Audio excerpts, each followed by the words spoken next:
Okay, you can introduce yourself. I'm Dr. Gary Morton. Arun Susade. Arun Susade. What else, Gary? Can you introduce yourself to you can speak, if you want to speak Khmer, you can. I know you are very fluent in English. Yes, okay, because now English is English your native language? Actually, our native language is actually a broken English. Okay. But yes, English is our native language. And Cambodian, I could do tick tick. That's about it. Mom, hold on. Let me just. I want to make sure that they understand you. I'm sure many of them understand what you just said. Mom, this Gary got many Arun Susday. Hi, God. ខ្ញុំសួរគាត់ដែរថាភាសាអង់គ្លេសជាភាសាដែលថាដើមរបស់គាត់ហើយគាត់ថា broken English នឹងដូចថានិយាយភាសាខ្មែរដែរតែអត់ត្រូវច្បាស់ហ่าបងប្អូនអានឹង broken English នឹងថាយើងទៅរៀនមុនដំបូងអីយើងនិយាយខុសអីច្រើនអានឹងគេហៅ broken English ហើយអានេះគាត់មិញគាត់ខ្ញុំក៏សួរថាចេះស្អីច្រើនគាត់ថាចេះខ្មែរតិចតិចអានេះខ្ញុំចង់ឲ្យបងប្អូនឥឡូវស្ដាប់គាត់នឹងនិយាយភាសាអង់គ្លេសហើយគាត់រៀនបានច្រើនហើយឥឡូវនេះខ្ញុំអត់ឲ្យហ៊ានត្រៀមទេមកសួរហ្មងហើយនឹងគេថាអូខេសួរអីក៏បានដែរឥឡូវ now I'm gonna let you Gary introduce yourself. I know you already said that you are Dr. Gary. Could you explain what type of doctor? So my expertise and training is in business. So specifically business administration. That's where I received my doctorate. But I also have an MBA with a triple concentration in operations, technology, and real estate. I have a master's of management also in global management. And I have my bachelor's in finance. So a lot of schooling, a lot of degrees. A lot of degrees, I can see. I mean, how many years of education, how many years of schooling did you go until you reached the highest, which is your doctorate degree in business administration? Yeah, I think I can honestly say I've gone through about 45 years of schooling. 45 years. Because since I've been born, I've been learning. I've been. So are you? So I can safely say that you're 45 years old. Well, I'm 48.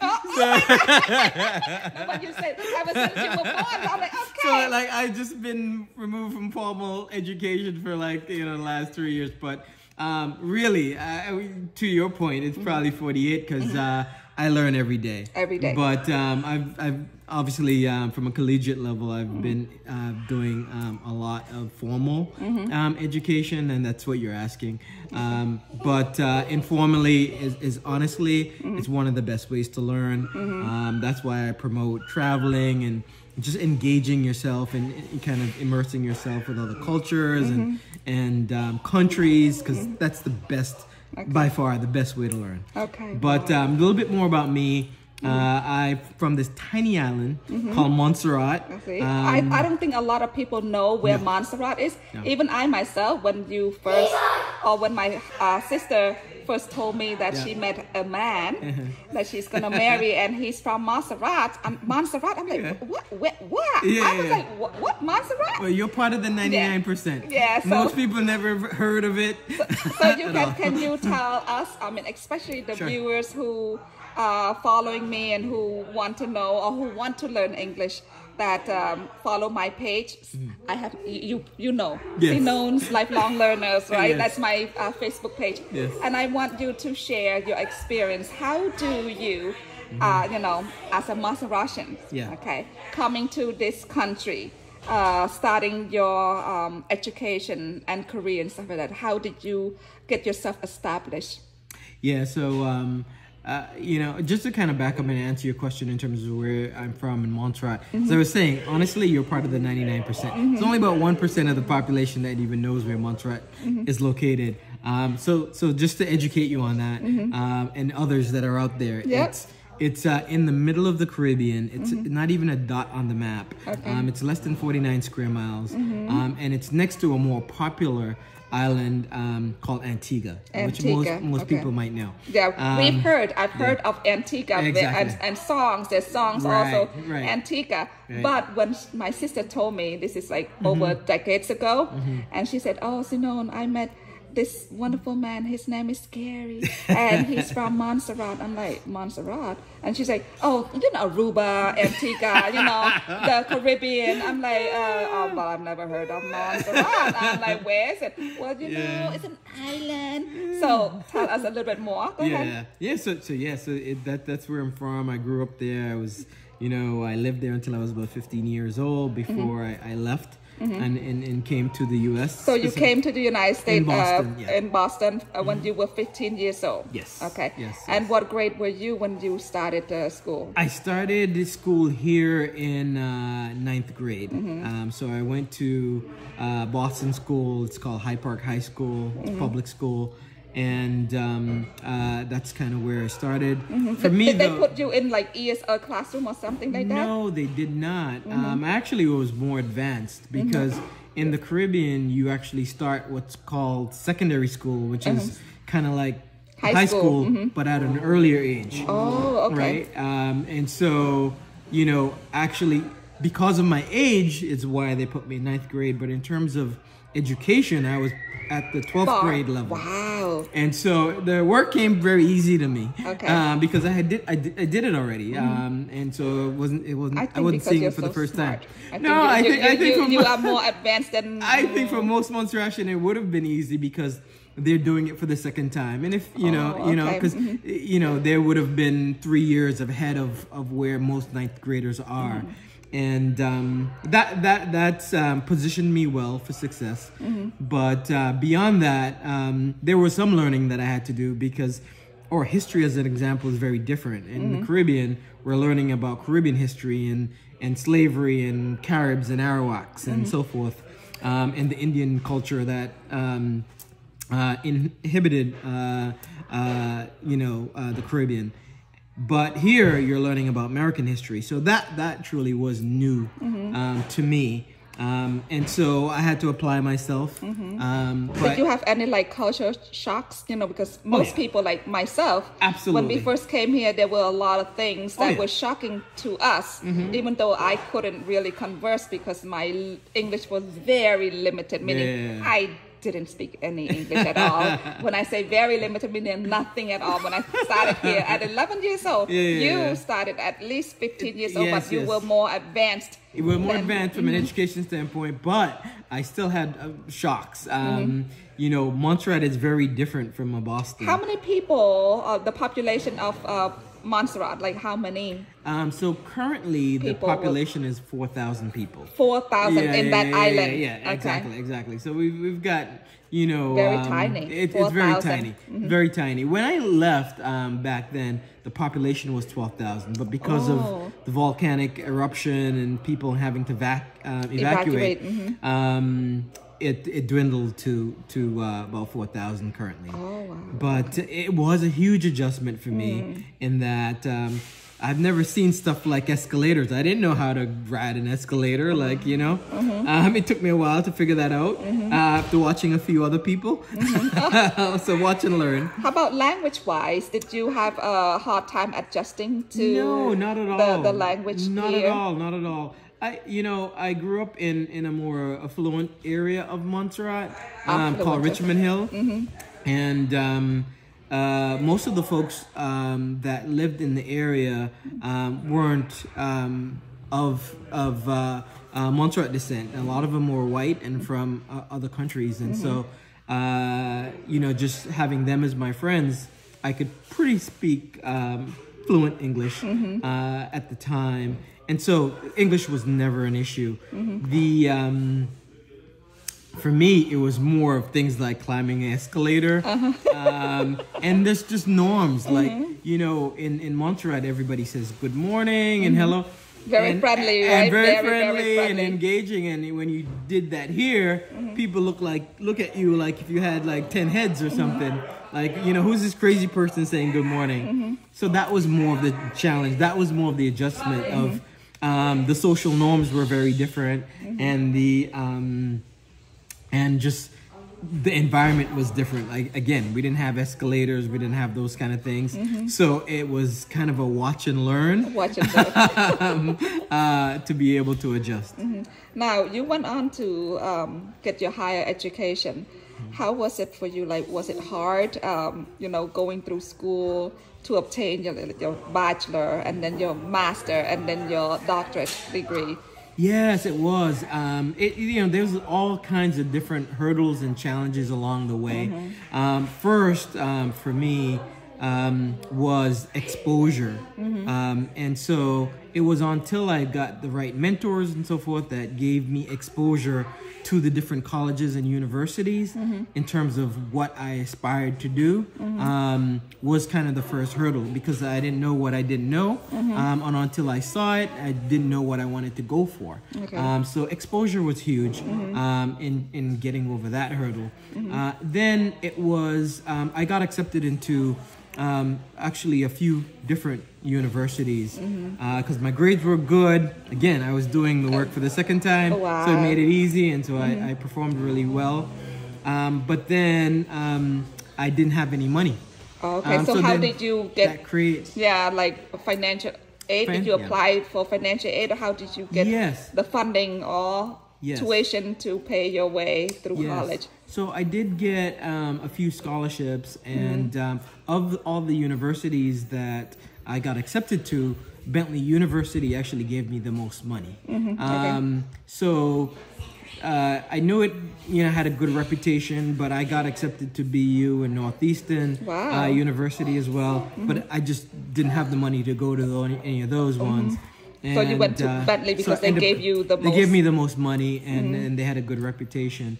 And so it was a predominantly white school. Wow. And it was one This was around, what, 1990? This was 1990. This was 1993. 93, okay. That's the year that I graduated from high school.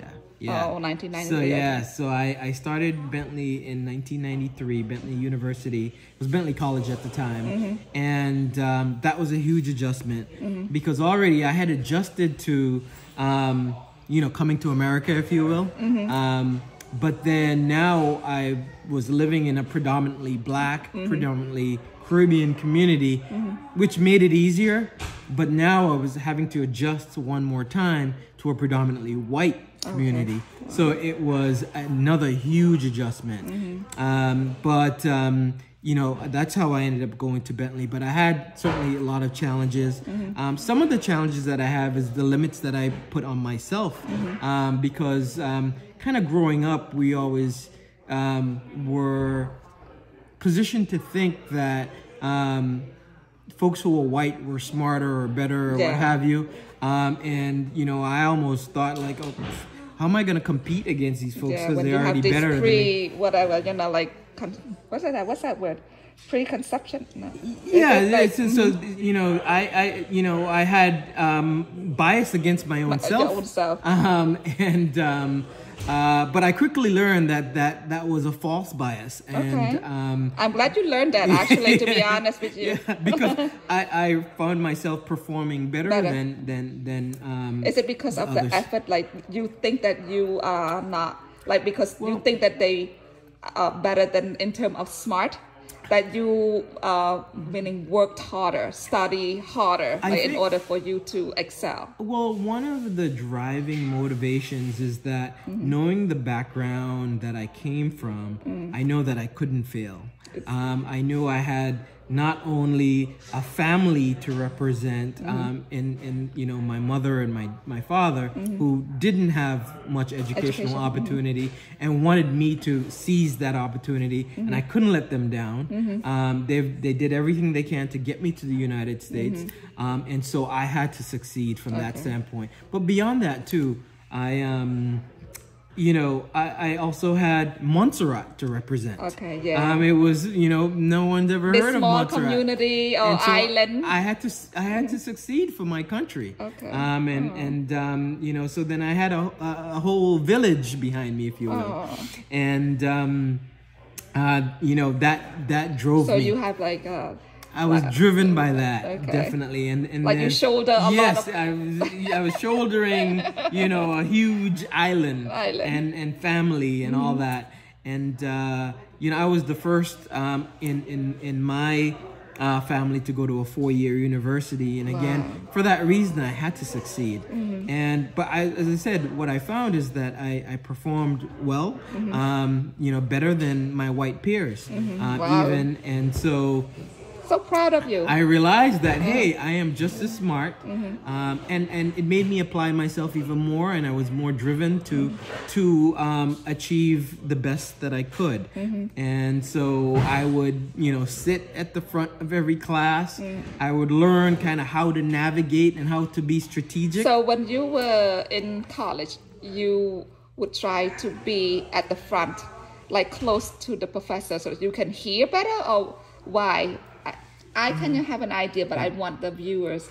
Why is it important for students, especially college students, to sit in the front rather than in the back? Yeah, because when you sit in the front, you tend to be more attentive. Okay. You don't miss anything. And if you have any questions or anything, it's easy to, you know, sometimes you kind of raise your finger or what have you.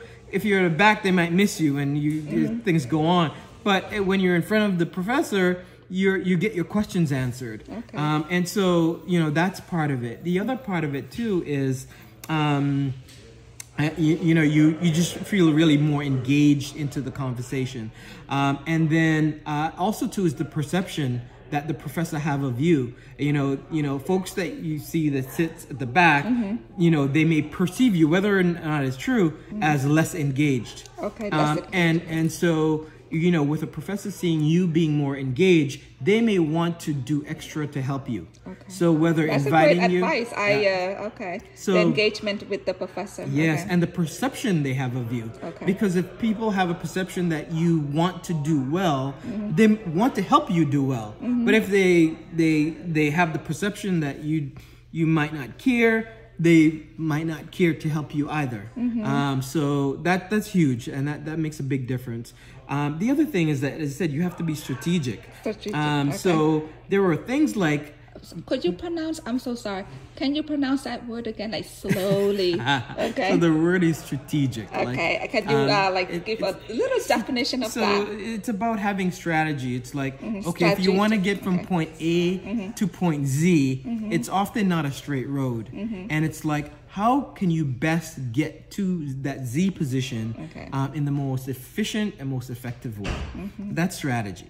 And so obviously in this situation, it's about performing well and graduating and being a success, right?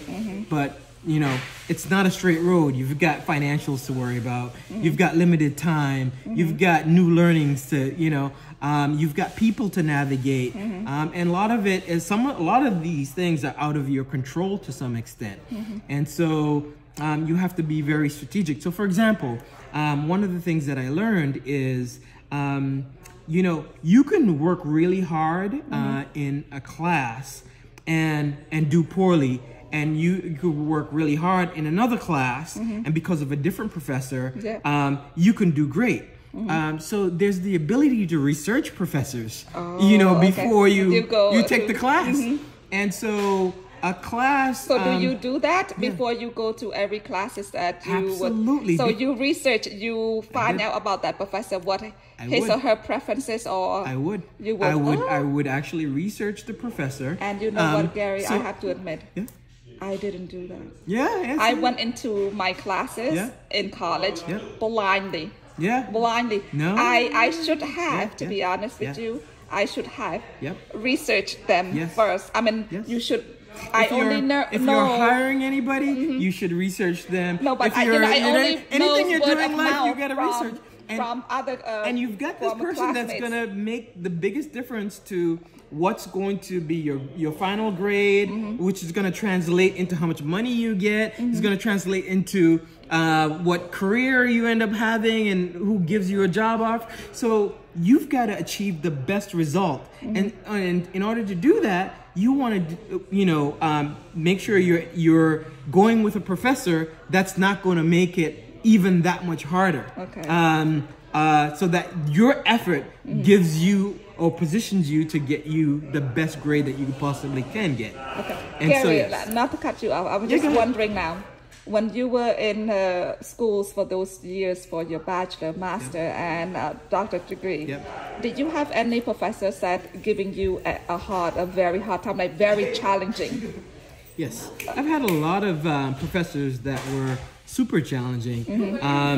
You know, there's times when you can't, you know, it's unavoidable because some classes are just going to create, you know, a significant challenge. I mean, if you're doing managerial accounting, you know, you're doing, you know, managerial finance, you know, when you have to, you know, calculate the weighted average cost of capital, it's not easy remembering those formulas, right?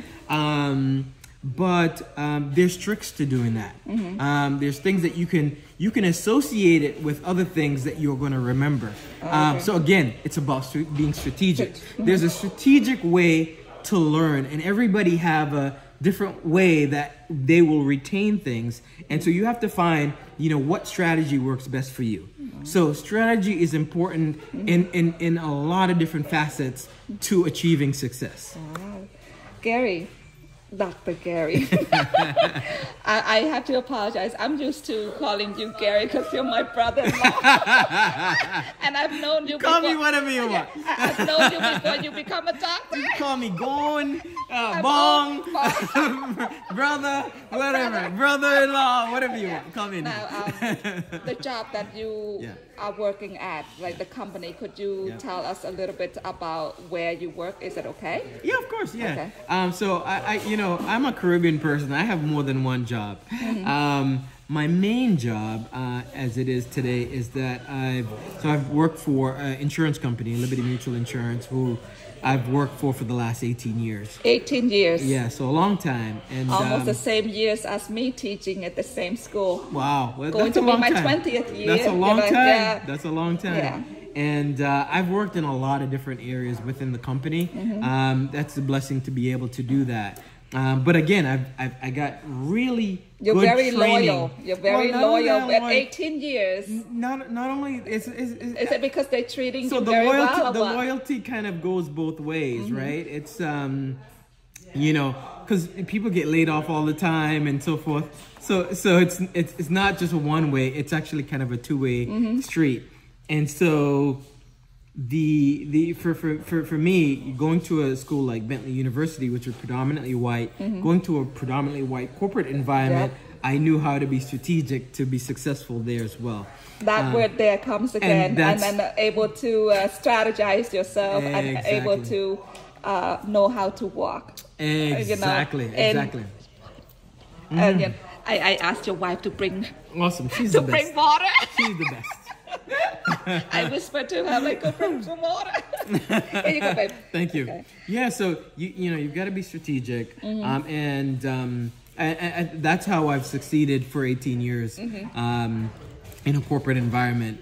And so one of the things that you know, I quickly learned is, you know, always doing four things. Four things. Okay, what are those four things to be successful? Are these four things to help people to become successful? I've summed them up as what I call my 4 B's. Which 4 is B's. Building your brain. Okay. Right? Building your board. Okay. Building your brand and your balance. Okay, when you say, I could understand building your brain, building your board, meaning board of people, like, you know, the board members. I'll explain. Is that what you is that what you're talking about? Yeah, I'll explain. So in terms of building your brain, there's a number of facets to that.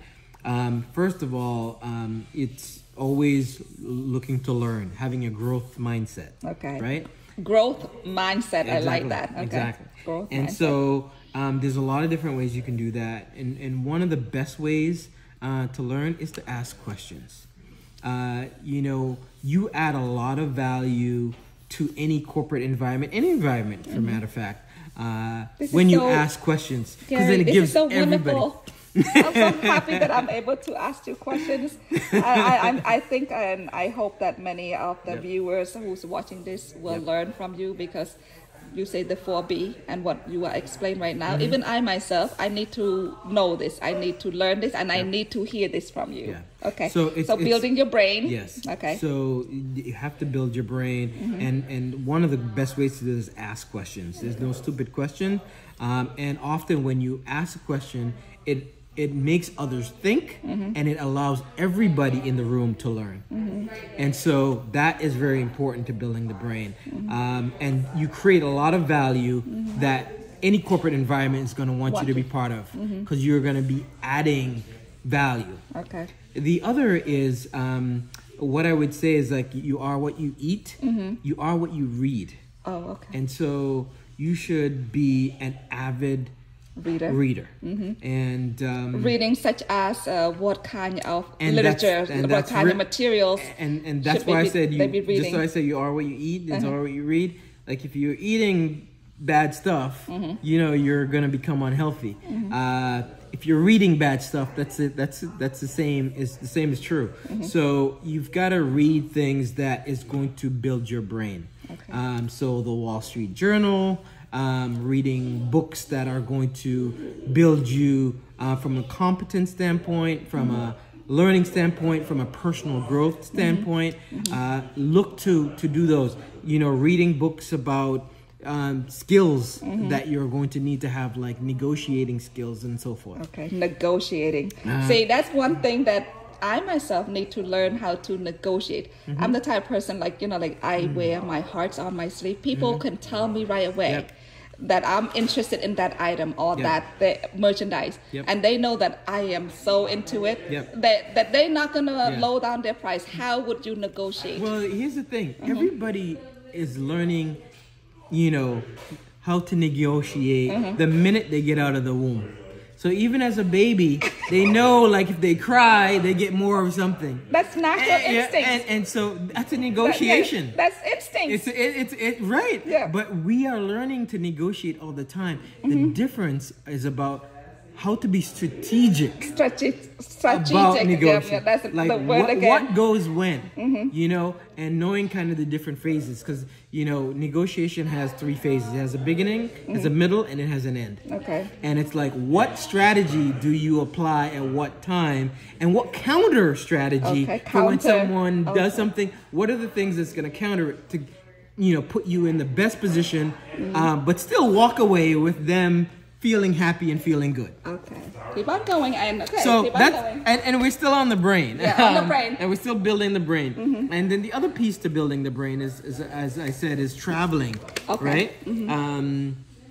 Because one of the best ways to learn and building your brain is immersing yourself in other cultures. Whether you're learning the language, even a few, you know, words makes all the difference, because it helps people to open up, and then they engage with you, and you can learn from them. Okay. And you can learn from everybody, no matter how small, big, old, young. You can learn from everyone. And so traveling does that. It also that's why you travel a lot. That's why I travel a lot. Absolutely. It helps you to get different perspective, because our perspective is usually born of where we grow up. But when you travel, you realize that perspective could be false, or it may not make the best sense. And so it's kind of like, you know, testing a different religion, you know, so you're learning, okay, well, these other people do this differently, and which way is truly better? And so traveling allows you to learn and open your mind to new ways of doing things. That could bring a lot of value to any organization, because it helps you to be more innovative. It helps you to be more strategic, and all these things provide value that a company will pay for. I love the fact that you, I don't want to say throw in these words. My followers or people who are watching the video, my videos, are sharing with the people. Like some of the words that you, you know, just said, innovative. What does it mean? You know, it's about bringing kind of new ways to do things. New ways to do things, okay. And you have to think outside of the box. You have to have a different perspective. You have to have an open mind in order to be innovative, right? I'm glad. So those are the things. So, you know, I won't expand much more on the brain. Okay, now but the board. Okay. The board piece. You know, a company has a board of directors. Okay. Right. That's BOARD. Board of directors. Yes, right. Okay. And it's a number of people that they bring together that is going to provide guidance to that company, so that that company can do the right thing and continue to grow and continue to be the best company that it can be, and it continues forever, right? In the same way, we as individuals need to have a board. We need to have people around you that are not just people who are going to say yes to everything, but people who are going to question, people who are going to give advice and guidance in order to make you better. Okay. Right? So that you and can help grow. you make better decisions. And, you know, people who are going to help bring up the average. Because, you know, you're typically the average of the 5 people that you keep closest to you. Yep, correct. And you have to think about, are you bringing down that average? Or are you bringing up the average? You know, if you're always bringing up the average, then maybe you've got to have a new board of people. You know. So you want people that are who's always going to help you help rise. You. Okay. Exactly.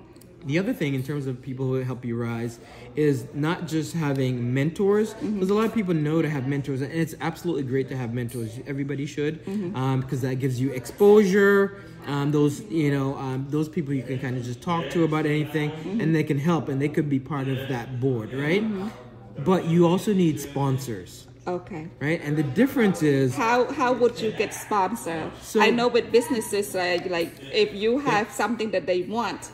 Or something that better the world. You have sponsors. Yes. Okay. So how would you get sponsored? Well, I'll tell you the difference between mentors and sponsors, because a lot of people don't really realize the difference. The difference with sponsors are people who are going to speak great about you when you're not in the room. Okay. So, you know, when you, as, you know, my sister-in-law is, you know, telling people out there, my brother-in-law is great and he's awesome. Because you're a sponsor. Because you are my brother-in-law. You're a sponsor. But, you know, to your question, how did I develop you as a sponsor? It's because that we've had interaction and engagement where you see, hey, this person has these values. This person demonstrates this hard work and this commitment and so forth. And to you, that's somebody you want to support. So you have to cultivate sponsorship, right? Okay. It's something like that building your own reputation. You've got to sow those seeds to cultivate, to cultivate sponsors. And sometimes it's basically asking for it too, like, you know, letting people know, hey, I want you to be my sponsor. But it's people who are going to speak great about you when you're not in the room. And that oftentimes leads to greater opportunity. It leads to doors being open, and it leads to, you know, especially people like me, people of color, being Minority. In an organization for 18 years. I know. You know, that's a long time. Because there's someone somewhere is going to say, no, this is someone that we need to keep in the organization. There's someone that we want to continue to promote.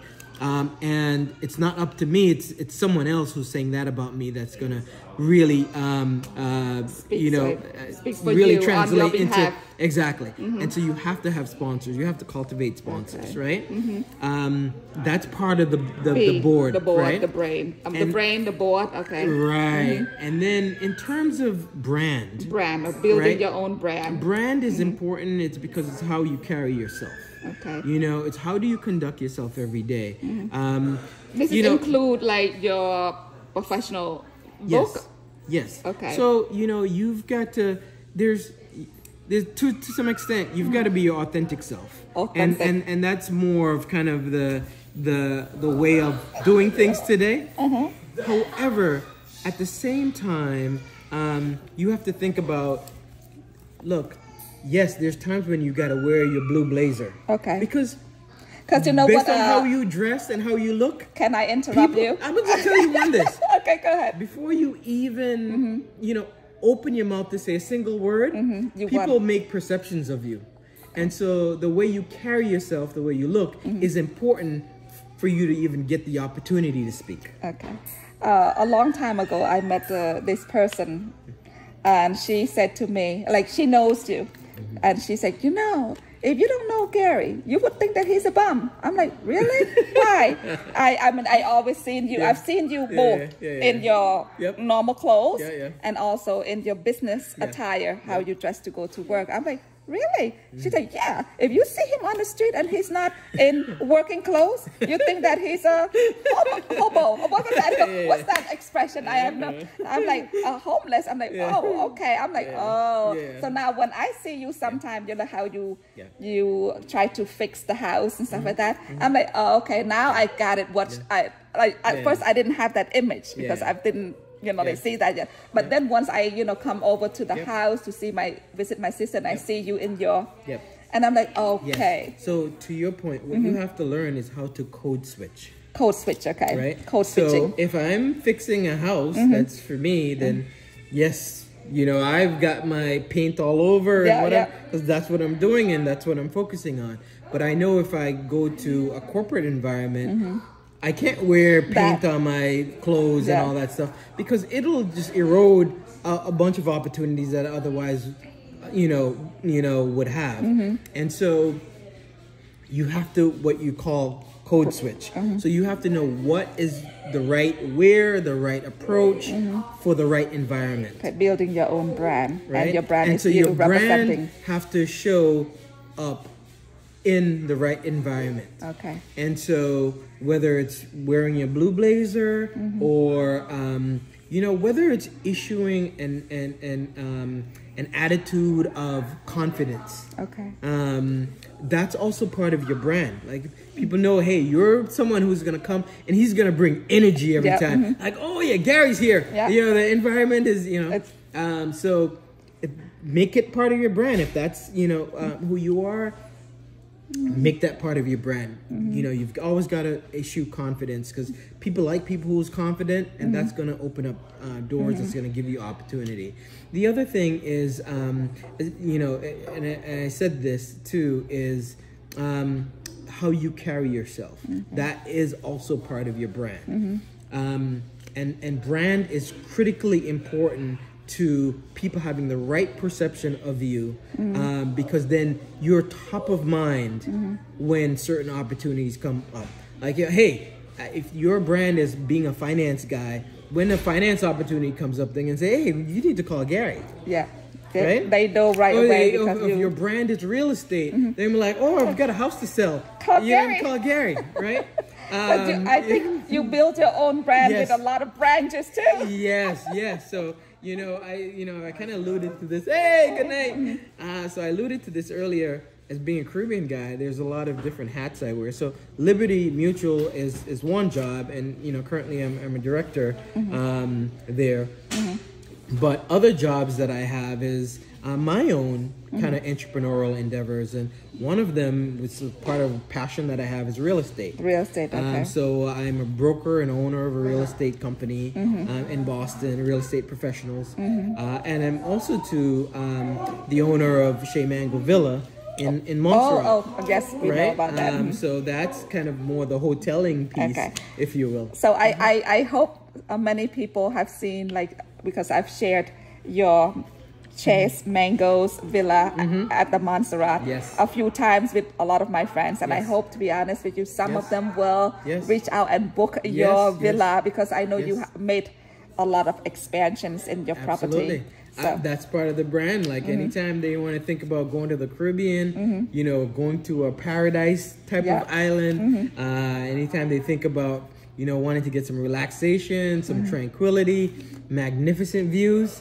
they should think about me and Chez Mango Villa. And so that's kind of the brand that I build there. But, you know, you've got to build your brand so that people think of you within that perspective.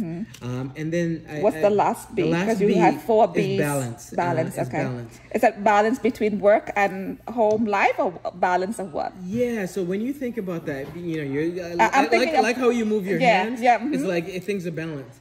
But what I've learned about balance is that it's not about being truly balanced. Okay. Sometimes you've got to go hard at something and put all your time and effort. You know, like when I'm, you know, trying to renovate a house, I might work around the clock. You know, I might not see the family because I'm working till 3 in the morning. I'll get back up at 5. Sometimes my sister tells me, Gary's like, I get back up at 5 here. and I'm back at it, and that's what I do. But then once that's done, then I'm happy to go to Vegas and spend the entire week with the family, right? Yeah. So and then I'm not doing real estate. I'm doing Vegas, right? So balance is knowing like when to go hard at certain things. Okay. It's not like everything, because everything cannot be even all the time. And the other thing about balance is knowing how to leverage time, because time is our most valuable asset. And yes, so it is. You have to make sure that your time is on your side and that you're prioritizing the right thing. Prioritizing. Right.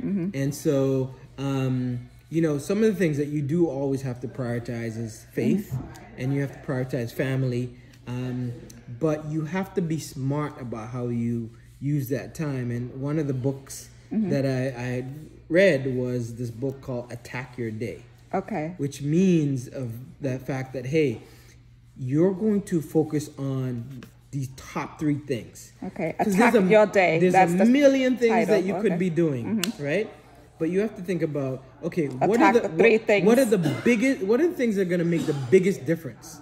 And those things are what you should be working on. And then the other things that are kind of medium, you can schedule like an hour during your day where you just knock out a lot of those little things. Okay. And then the other thing that you can do is say no. Say no to responsibility that people ask you. Yeah, then that just gives you back your time immediately, and not be afraid to say no. Sometimes you do. And then the other thing, you've got to know how to delegate. Okay. You know, because that's hard. Delegation, like you've got to, you know, find a way to move some of that stuff to other people who is capable of doing it, or even if they're not capable of doing it to the level that you are, giving them the opportunity to learn. Okay. And so you then get to what's called about, you know, not trading your time for money. A lot of people, they get into this phase of they trade their time for money. So, for example, you know, say I was working at a McDonald's, right? You know, McDonald's pays me 9 to 5. I go there at 9 in the morning and I leave at 5. And within that time, I make, you know, $10 an hour. So that's what my max is, and I'm trading my time for money. Now, what you want to move to is, you know, out of that trading your time for money and doing things that way you put a lot of effort into one time and it translates into money all the time. Okay. So for example, investment, and like if you're doing a real estate investment, you know, say for example, you renovate this house, you put a lot of time into doing it, but after that, it's going to make money for you. It's making rental income, and that money is made regardless of whether you're home sleeping or you're in Cambodia or you're in Montserrat. It's still making money. Gary, right? how many times have you been to Cambodia? 4 times. 4 times? Yes. Do you like it over there? Oh, I love Cambodia. I love traveling everywhere. Yeah. But I do love Cambodia. I love Sihanoukville. I love Siem Reap. And of course, I love Kapong Spur because it's where the family, where the family is from. And I did love Battambang because they had a nice, lot of different things that we can do there too. But you know, what I'm saying is, you don't want to be in the business of trading your time for money. And the reason why you don't want to do that is because you would limit yourself. And when I say that, if say, for example, you could make 1 chair every hour, okay? That would mean within a day, you could only make 24 chairs. Because there's only 24 hours. Right. Okay. But now, if you can get 10 people to make the, you know, a chair for you. And that's multiplied by 24. You got 240. Yeah, exactly. So that's how you change the game of not trading your time for money, so that you create more value, you create more wealth within the limited time that we have. Because we all have a, you know, time that we've been born and a time that we die, and it's a relatively short time. So we don't have much time, and we don't have much control over that. And there's nothing you can do to get an extra hour in the day. Okay, there's nothing, because it's always the same. It's always the same. 24 hours a day. So how do you maximize the day? Okay. you know, you have to start thinking, get out of the mindset of trading your time for money and get into the mindset of, okay, what can I do to maximize that day? Okay. Right? And you want to do things where you do a lot, you can, you know, put in a lot of time and effort into it up front, and then it just works for you from there on in. Wow. Now, Gary, I was just thinking, like, if you can give a few advices to people, like to better themselves in terms of learning English language or in terms of doing businesses, to better themselves, what would be some advices you would give them? I think the first and most important advice is to remain humble. That's number one. Because you can find yourself unsuccessful because people think unsuccessful. If people see you as someone who is pompous or you know, braggadocious, or so you always have to remain humble. The other thing is that you always have to be overly thankful. You always make sure that you thank everyone for what they do. And here's why. People don't remember what you say. People remember how you make them feel. How they feel. And so you have to let people know you appreciate them and you're thankful for whatever that they overly thankful of what they do for you.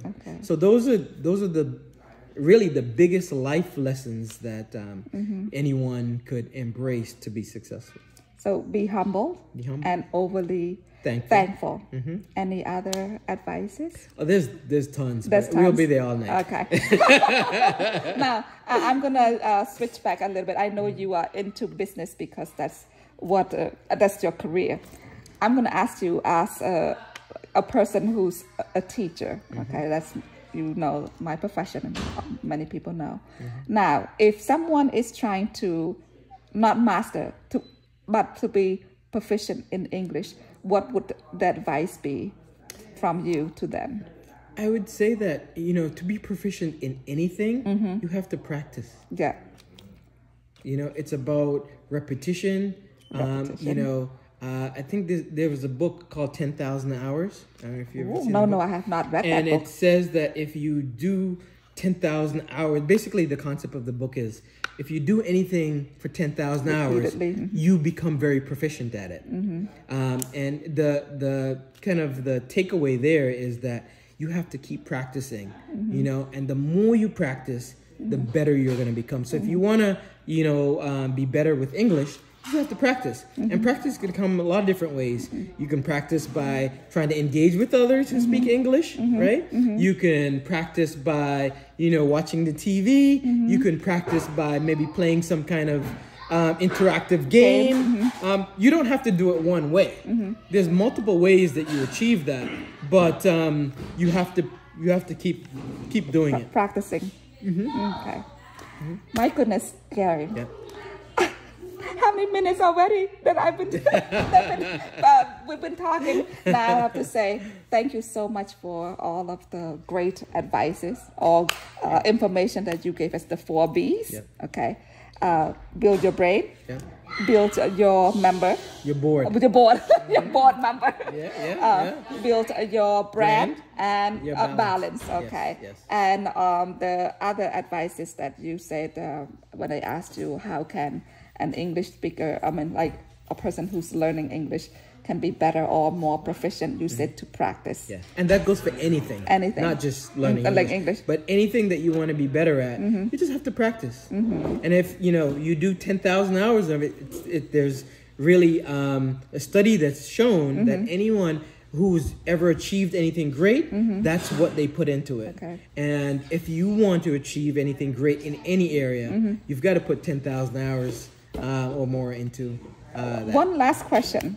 Yep. Like you went through so many years of schooling, 45 years. Yes. I say 48, yeah, right? Yeah. Now, what was the most challenging, I guess, experience that you've had when you were going through school to get your doctorate degree?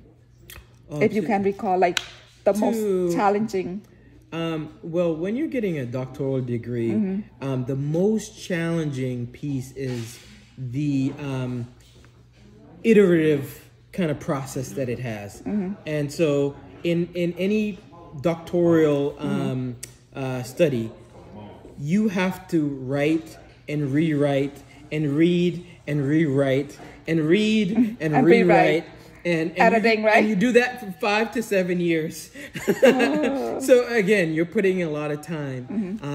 And so that is the most challenging, but it's the best way to learn because again, you're really practicing, right? And so that's the takeaway. And then there's the formal steps. There's you have to go through what's called an IRB, an institutional review board. So they have to approve your study, and that you have to do the See, I didn't get up to the doctoral degree level, so I have no idea what IRB stands for. So what does it stand for again? Institutional Review Board. Institutional Review Board. Yes. Okay, so they have anyone to approve. Anyone who get a doctoral degree for any kind of doctorate, their study has to be approved by an IRB. Okay. Any other advices or anything that you want the viewers or anybody say come onto my page and see this clips of yours? What would you say? Hey, I would say words? The only thing I would say is come to Montserrat. Okay. And make sure book at Chess Mango Villa.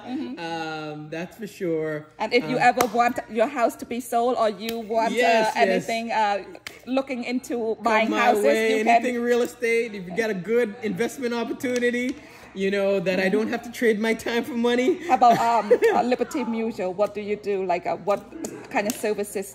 You said insurance. Yes. So Liberty Mutual does, is a global company. They make about over $40 billion a year. $40 billion? Yeah. If you think about anything at all, Liberty is involved with it in one way or the other. Okay. Whether you're talking about insurance for your phone, whether you're talking about building a bridge, whether,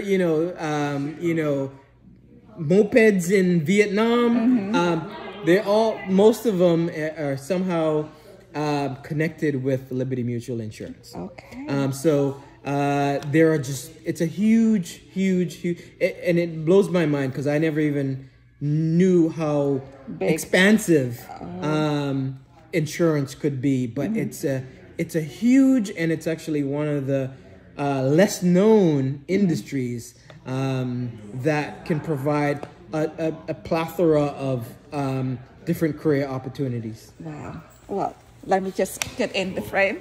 I'm going to say, you know what? ជំរាបលាបងប្អូនអានេះបងប្អូនថ្លៃរបស់ខ្ញុំហើយគេរៀនបានជ្រះជ្រៅមែនតើហើយខ្ញុំចង់ឲ្យបងប្អូនខ្លះដែលថារៀនភាសាអង់គ្លេសឬមួយ studying in business so that you can actually learn a few things from Gary. I'm not saying a few things. I think you can learn a lot of things from Gary.